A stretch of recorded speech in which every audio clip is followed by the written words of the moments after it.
Hey guys, welcome to another Mastering Meraki video, a complete Meraki Dashboard training series brought to you by Rhino Networks. In this video, we're going to explore the Sensors section of the Meraki Dashboard. This section is designed to help you monitor things like temperature, humidity, water leaks, and door activity, and respond quickly when something needs attention.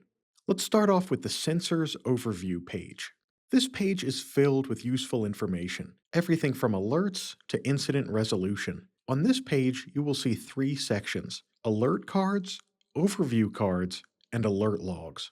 Alert cards are at the very top of the overview page, and these display all of the currently active alerts. From these cards, you can learn when the alert started, the current reading, past trends, and quick access to a camera if one is assigned to the alerting sensor. For more information, you can click the blue View Sensor Details button at the bottom of each card. Each alerting event will show up as a brand new card in chronological order, with the most recent alert on the left. It's important to note that if there are no alert profiles active, no alert cards will be present here. We'll show you how to create those later in the video.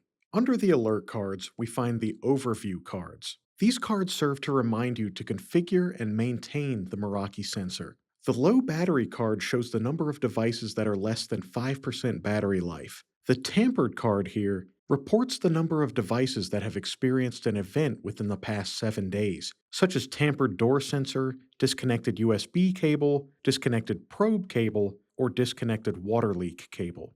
You may also see two additional cards appear here, one that displays the number of devices without alert profiles, and another that shows the number of MT30 smart buttons that are not assigned automation. If all MT30s are assigned automation, or if you don't have an MT30 in your network, this card will not appear.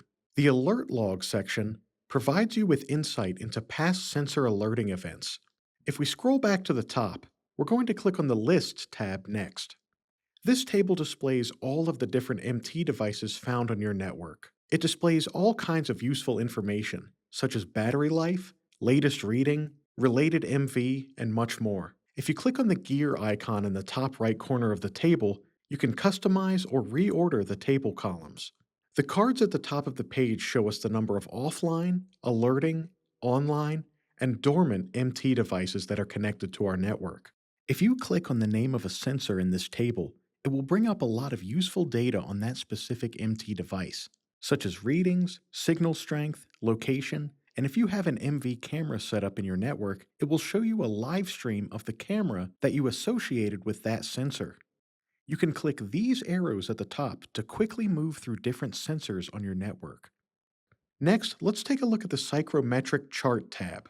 A psychrometric chart plots wet bulb and dry bulb data for air-water mixtures at atmospheric pressure. In this chart, the x-axis is the dry bulb temperature. The y-axis is the humidity ratio plotted for air at various relative humidity levels. The curved line here is a relationship between dry bulb temperature and humidity ratio. Once a data point from the MT sensor is plotted on the chart, two things will happen. First, it will display as a green circle within the chart, and second, the sensor will be given a conformance score. This score determines how closely the sensors adhere to the established standards and regulations. This score displays a percentage at the top of the chart in a green or red box. If all of your sensors are conforming, it will display a 100% conformance. If half of your sensors are recording unusually warm or cold temperatures, the conformance score will drop to 50% and so on. Next, let's take a look at the Alert Profiles tab within the Sensors section. Alert profiles are where you define the conditions that will trigger notifications for your sensors. In simple terms, this is where you decide what qualifies as a problem and who should be notified when it happens. Instead of configuring alerts individually on every sensor, alert profiles make it easy to create a standardized set of rules that can be applied to one or many sensors at once. This makes it much easier to manage alerts at scale. Notifications can be sent through options like email, SMS, or push notifications, depending on your organization's configuration. For example, you might create one profile for a server room with strict temperature thresholds, and another profile for a storage area with much more flexible limits. You can then assign those profiles to the appropriate sensors.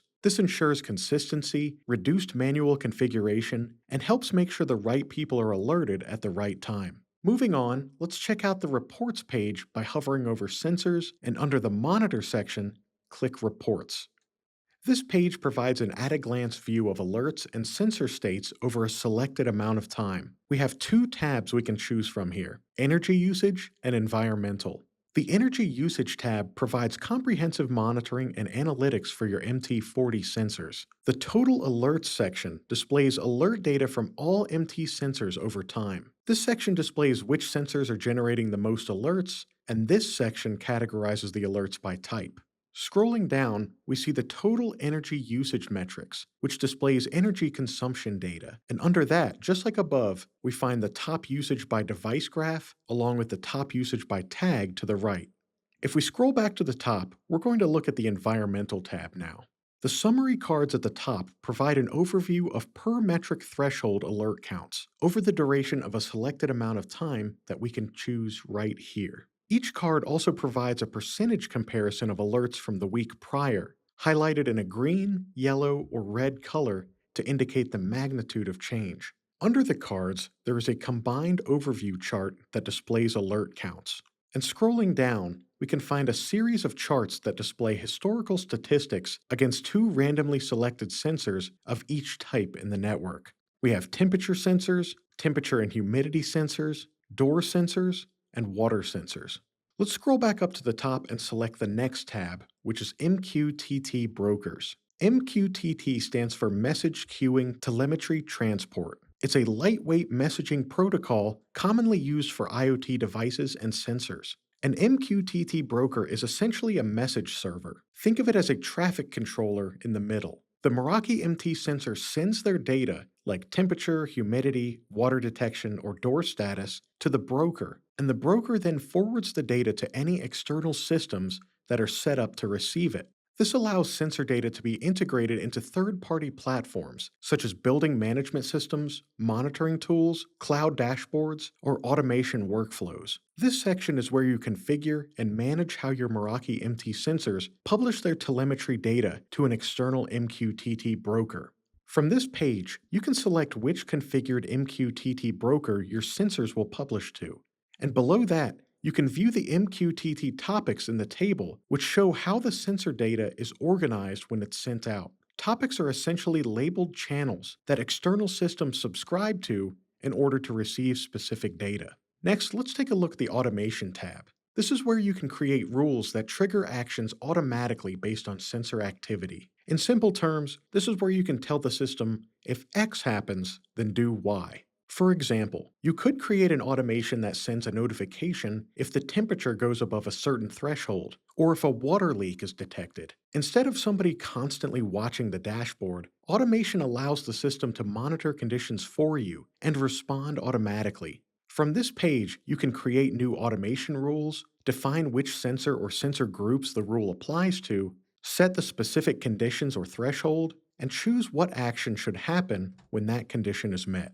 Actions might include sending alerts, triggering webhooks, or integrating with other external systems depending on your configuration. This makes the automation page especially useful for proactive monitoring. Rather than just collecting sensor data, you can actively respond to changes in real time. Let's hop over to the event log page.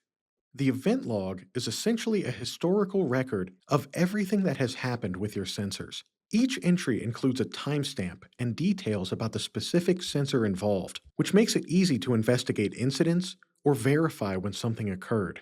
You can also use filters to narrow down the results by sensor, event type, or time range. This is especially helpful when troubleshooting or reviewing historical activity. Last but not least, let's visit the Map and Floor Plans page.